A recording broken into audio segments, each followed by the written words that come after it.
Have you ever felt that despite cleaning constantly, your house doesn't really look spotless? You may be making some mistakes without knowing it. The truth is that many people think they are cleaning well, but in reality, they are leaving residue, spreading bacteria, or even damaging surfaces without realizing it. Today, I'm going to reveal to you 10 things most people are cleaning badly without knowing it. Some of these mistakes can cause dirt to come back faster, waste time on unnecessary tasks, or cause the products you use to not work as they should. Stay until the end, because the last mistake is one of the most common and the one that most affects the cleaning of your home without you realizing it. Many people believe that cleaning is just a matter of wiping down, using a little detergent, and removing the dust. But the truth is that there is a big difference between cleaning and cleaning well. If you've ever felt like, after hours of effort, your house still doesn't look truly spotless, you may be making some mistakes without realizing it. What few people know is that certain cleaning habits may be causing dirt to return faster, products to lose effectiveness, or worse yet, bacteria to spread instead of being eliminated. Cleanliness is not just about appearance, but also about hygiene and efficiency. In this video, I'm going to show you 10 things you are probably cleaning wrong without knowing it. From the way you use products to the methods you apply to specific surfaces, these mistakes could be sabotaging your efforts without you noticing. So pay attention, because correcting these mistakes will make your house look and feel really clean, with less effort and better results. Let's go to the first mistake, which has to do with something that we use every day, and that, without realizing it, we are leaving full of bacteria. Not cleaning the remote control and light switches properly. The TV remote control and light switches are two of the most touched objects in the house, but curiously, they are the least cleaned. Every day, our hands touch them after having been in contact with different surfaces, and if they are not cleaned frequently, they can become a source of bacteria and accumulated dirt. Many people believe that wiping a dry cloth or damp wipe over the remote control or switches is enough, but this only removes superficial dirt. The buttons and slots continue to collect dust, hand grease, and even food debris in the case of the remote control. On light switches, finger grease accumulates over time, leaving opaque stains that often go unnoticed.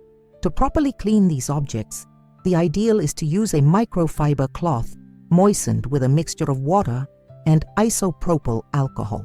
Alcohol disinfects and evaporates quickly without damaging the circuits. If your remote has dirt embedded in the buttons, use a cotton swab moistened with alcohol to clean between the slots. For light switches, you can use the same mixture and wipe with a soft cloth, making sure not to get the switch too wet to avoid electrical damage. Doing this at least once a week will prevent bacteria buildup and keep these items free of grease and dirt. From now on, when you do your regular cleaning, don't forget to include these small details that we often overlook. The next mistake is something most people make with cleaning rags and sponges, and without realizing it, they are spreading more dirt instead of removing it. Failure to properly disinfect cleaning cloths and sponges. One of the most common mistakes in home cleaning is not paying enough attention to the rags and sponges we use every day. These tools, instead of helping to keep the house clean, can become one of the main sources of bacteria if they are not properly disinfected. Many people believe that rinsing cloths with water after use is enough, but the reality is that moisture and dirt trapped in the fibers create the perfect environment for bacteria and mold to grow. In the case of kitchen sponges, the situation is even worse, since they are constantly in contact with food debris and grease, which makes them a source of cross-contamination. To avoid this, it is essential to disinfect cloths and sponges properly and frequently. An effective way to do this is by soaking them in hot water with vinegar and baking soda for at least 15 minutes. This combination helps eliminate bacteria and break down accumulated fat. Then, they should be rinsed well and left to dry completely in a ventilated place, since prolonged humidity favors the proliferation of microorganisms. Another quick and effective option for kitchen sponges is put them in the microwave for a minute after rinsing them. The heat kills most bacteria and extends the life of the sponge. However, it is important to make sure the sponge is damp before putting it in the microwave to prevent burning. It is also recommended wash kitchen and cleaning cloths in the washing machine with hot water and detergent at least once a week. If the rags are very dirty or smelly, adding a little white vinegar to the wash cycle will help disinfect them completely. Lastly, it is essential to replace sponges and rags regularly. A kitchen sponge should not be used for more than 2 or 3 weeks, and rags should be changed every few days, depending on their use. Using dirty rags and sponges only spreads more dirt and bacteria instead of removing them. If until now you haven't paid attention to cleaning your cleaning tools, this is the perfect time to change that habit. Good hygiene on rags and sponges will not only make cleaning more effective, but will also prevent you from inadvertently contaminating the surfaces you just cleaned again. The next mistake has to do with a habit that many people believe is beneficial, but is actually affecting the durability of their furniture and appliances. Using too much cleaning product on furniture and surfaces, many people believe that the more cleaning product they use, the cleaner everything will be.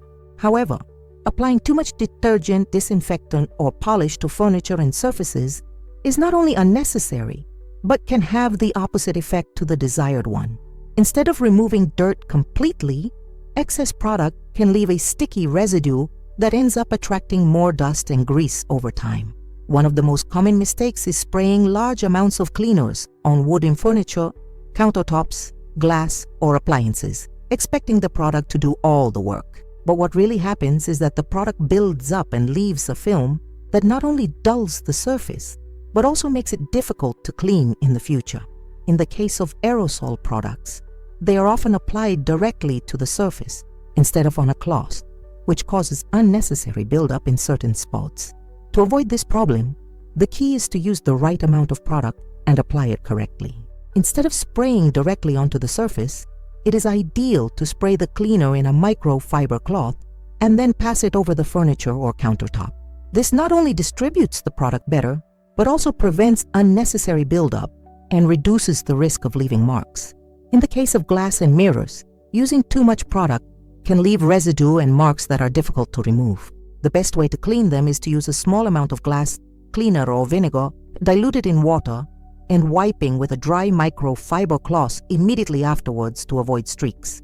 Another common mistake is overdoing it with disinfectants, especially on kitchen and bathroom surfaces. While it is important to disinfect correctly, excess chlorine or antibacterial products can wear down materials over time and even be harmful to health if residue remains on surfaces where food is handled. For effective cleaning, a small amount of well-distributed disinfectant is enough, and in some cases, it is advisable to rinse with water to remove chemical remains. This same principle applies to wood and stainless steel products. Using too much polish on wooden furniture can make the surface sticky and attract more dust, while applying too much cleaner on steel appliances can leave stains that are difficult to remove. The best option is to apply the product in small quantities and polish the surface well with a dry cloth to avoid residue. If until now you thought that using more product meant a deeper clean, it's time to change that habit. Applying the right amount and in the correct way will keep your furniture and surfaces cleaner for longer without the need for additional efforts. The next mistake is something that most people do without realizing it, and it is reducing the life of their washing machine. Not cleaning the washing machine regularly. The washing machine is one of the most important appliances in the home, since it is responsible for keeping our clothes clean and free of dirt. However, many people make the mistake of thinking that because it is in constant contact with water and detergent, it does not need frequent cleaning. This is not only false, but it can affect the efficiency of the washing machine, generate bad odors, and even cause clothes to come out less clean than expected. Over time, detergent residue, fabric softener, and moisture buildup create the perfect environment for mold and bacteria to grow inside the washing machine. If you've ever noticed that your freshly washed clothes don't smell as fresh as they should, or that the rubber on the drum has black stains, it's a clear sign that your washing machine needs a deep clean. To keep the washing machine in optimal condition, it is recommended do internal cleaning at least once a month. A simple and effective way to do this is by pouring a cup of white vinegar and half a cup of baking soda in the drum and then run a hot water wash cycle without clothes. The vinegar will remove accumulated residue, and the baking soda will neutralize odors, leaving the washing machine completely clean. Furthermore, it is essential to clean the drum rubber, especially in front-loading washing machines. This part usually accumulates moisture and soap residue that encourages the appearance of mold. To clean it, moisten a cloth with white vinegar or water with a few drops of bleach and wipe it over the entire surface, making sure to reach the folds where dirt accumulates. Another common mistake is, do not clean the detergent and fabric softener drawer. Over time, these compartments accumulate sticky residue that can cause odors and clogs. To avoid this, it is advisable to remove them and rinse them with hot water and vinegar at least once a month. It is also important to remember that the washing machine must ventilate after each use. Many people close the drum door immediately after taking out the clothes, which traps moisture inside and encourages mold to grow. To avoid this, leave the door ajar for a few hours so the interior can dry completely. If you follow these steps, you will not only extend the life of your washing machine, but you will also notice that your clothes come out cleaner, fresher, and without traces of detergent or fabric softener residue. The next mistake has to do with a habit that many people have with the broom, and that, without realizing it, causes dust to spread instead of being removed. Not cleaning the broom and mop frequently. Many people use a broom and mop every day to keep their floors clean, but they rarely think about cleaning them properly. The problem is that, over time, these utensils accumulate dust, dirt, and moisture, which can cause them to spread more dirt around the house instead of cleaning. The bristles of the broom trap dust, hair, and small debris that do not always come off with a simple shake. If they are not cleaned regularly, every time you sweep, you may be picking up dirt particles instead of removing them. In the case of the mop, the constant humidity and remains of dirty water can generate bad odors and become a source of bacteria and mold. To avoid this, the broom must wash at least once a week. The best way to do this is by submerging the bristles in a bucket of hot water and a few tablespoons of vinegar or detergent. Then, rub the bristles with your hands or a small brush to remove any accumulated dust. Finally, rinse well and let it dry completely before using it again. The mop needs even more attention, as it retains moisture and can be a breeding ground for bacteria. After each use, it is essential to rinse it well with clean water and squeeze it completely to prevent it from becoming soggy. Once a week, it is recommended disinfect it by soaking it in a mixture of hot water and bleach or vinegar for 30 minutes. Then rinse it well and hang it in a ventilated place to dry completely. Another common mistake is store the broom and mop in closed and unventilated places. Many people leave them inside a closet or propped up in a damp corner, which encourages the appearance of mold and unpleasant odors. The ideal is to hang them in an airy area so that they stay dry and in good condition. If you notice that your broom no longer picks up dirt well, or that your mop leaves an unpleasant smell after use, it probably needs a deep cleaning or even replacement. A worn mop or broom with bent bristles not only makes cleaning more difficult, but it can also spread more dirt instead of removing it. Keeping these tools clean and in good condition will make the cleaning job much more effective and faster. The following mistake is very common in the kitchen and may be contaminating food without you realizing it. Before continuing with the following errors, tell me in the comments, which of these tricks surprised you the most?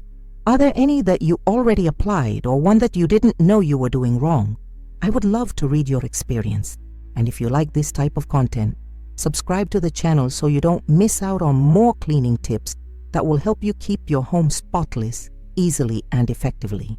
Now, let's continue with a very common kitchen mistake that many people overlook: not cleaning the cutting board properly. Cutting boards are one of the most used surfaces in the kitchen, but they can also become one of the most contaminated places if they are not cleaned properly. Although many people believe that rinsing them with soap and water is enough, the truth is that boards, especially wooden ones, can retain bacteria in the grooves and cuts left by the knife with daily use. If you cut meat, chicken, or fish on a wooden board and then use it for vegetables, without properly disinfecting it, you may be facilitating cross-contamination, which increases the risk of food poisoning. In the case of plastic boards, over time they fill with small grooves where food residue and bacteria accumulate, which also represents a danger if they are not cleaned properly. To clean a cutting board well, soap and water are not enough. An effective method is rub it with white vinegar or lemon juice and coarse salt. This combination helps disinfect and remove food debris embedded on the surface. You can also sprinkle baking soda, add a few drops of water, and rub with a sponge before rinsing with plenty of hot water. If you use wooden boards, it is important do not submerge them in water for a long time, as this can cause the wood to absorb moisture and warp or crack. Instead, after cleaning them, dry them well with a cloth and leave them in a ventilated place until they are completely dry. To extend its life, you can apply a light coat of mineral oil to seal the wood and prevent it from absorbing moisture. Furthermore, the ideal is have a board for meat and another for vegetables to reduce the risk of cross-contamination. If you only have one, be sure to disinfect it well after each use, especially if you have cut raw meat. This small change in your cleaning routine will make a big difference in the hygiene of your kitchen and will help prevent the proliferation of bacteria in food. The next mistake has to do with a task that many do automatically, but that could actually be spreading more dirt into the air without you realizing it. Failure to properly clean air conditioning fans and filters. Fans and air conditioners are essential for keeping the environment cool at home, but if not cleaned properly, they can become one of the main sources of dust and allergens in the home. Many people believe that it is enough to clean the outside or remove surface dust, but the truth is that a large amount of dirt accumulates inside these devices and is then dispersed into the air every time they are turned on. In the case of fans, it is common for the blades to be covered with a layer of dust that is not always visible to the naked eye. When the fan is off, the dirt seems to be under control, but the moment you turn it on, all that accumulated dust starts circulating around the room. Not only does this make furniture and surfaces dirty faster, but it can also affect the quality of the air you breathe, especially if anyone in the home suffers from allergies or respiratory problems. To clean a fan well, it is best to remove the protective grill and clean the blades with a damp cloth and a little white vinegar or mild detergent. If there is a lot of dust buildup, you can use a brush or vacuum to remove the dirt before wiping it down. It is also important to clean the base and rear of the motor, as this is also where dust accumulates over time. In the case of air conditioners, the most serious problem is usually in the filters. If these are not cleaned regularly, they can become clogged with dust, pollen, and even mold, reducing the efficiency of the appliance and spreading polluting particles into the air. An air conditioner with dirty filters not only consumes more energy, but it can also generate bad odors and increase allergy problems at home. To clean the air conditioning filters, consult the manufacturer's manual to disassemble them correctly. Then, wash them with warm water and a little neutral soap. Rinse them well and let them dry completely before replacing them. This process must be carried out at least once a month if you use the air conditioner frequently. If, in addition to cleaning the filters, you want to eliminate bad odors and improve air quality, you can spray a little white vinegar inside the device and let it sit for a few minutes before turning it on. This helps disinfect and reduce the buildup of bacteria and mold. Not cleaning fans and air conditioners properly is a mistake that many people overlook, but with a few simple steps, you can improve the air quality in your home and reduce the accumulation of dust throughout the house. Now let's move on to the last mistake, which is one of the most common and directly affects hygiene in the kitchen without many people realizing it. Not cleaning the dishwashing sponge properly. The dishwashing sponge is one of the dirtiest objects in the kitchen, although many people don't know it. At first glance, it may seem like it is clean because we use it with soap every day. But in reality, it is a source of bacteria and germs that can be transferred to dishes and utensils without you realizing it. The problem is that the sponge retains moisture and food debris, creating the perfect environment for the proliferation of bacteria. Research has shown that sponges can harbor more germs than a toilet bowl if they are not properly disinfected. If you've ever noticed that your sponge has an unpleasant odor, it's a clear sign that it needs a deep clean or even replacement. A common mistake is to rinse the sponge with just water after each use. This is not enough to eliminate accumulated bacteria. To disinfect it correctly, there are several effective methods. One of the simplest is to immerse the sponge in hot water with vinegar or baking soda for 10 to 15 minutes. This mixture helps eliminate bacteria and grease residues without the need for harsh chemicals. Another quick and effective option is place the sponge in the microwave. To do this, make sure it is very moist. Never put it dry, as it can burn, and heat it in the microwave for 1 minute on high power. The intense heat kills most bacteria and eliminates bad odors. You can also soak the sponge in a mixture of water and diluted bleach and let it sit for a few minutes before rinsing it well. In addition to cleaning it regularly, it is important to replace sponge frequently. The ideal is to change it every 2 or 3 weeks, depending on its use. If you notice that it starts to fall apart or give off a strong odor even after disinfecting it, it is best to throw it away and use a new one. Another alternative is to opt for more hygienic tools, such as silicone scrubbers or synthetic fiber brushes, which accumulate less bacteria and are easier to clean. If you have never paid attention to cleaning your sponge, now is the time to change that habit. A clean sponge means more hygienic dishes and safer cooking for the whole family. Now that you know these 10 cleaning mistakes, it's time to make small adjustments to your routine to make sure you're really cleaning well. Many times we think we are leaving everything impeccable, but without realizing it, some habits may be sabotaging our efforts.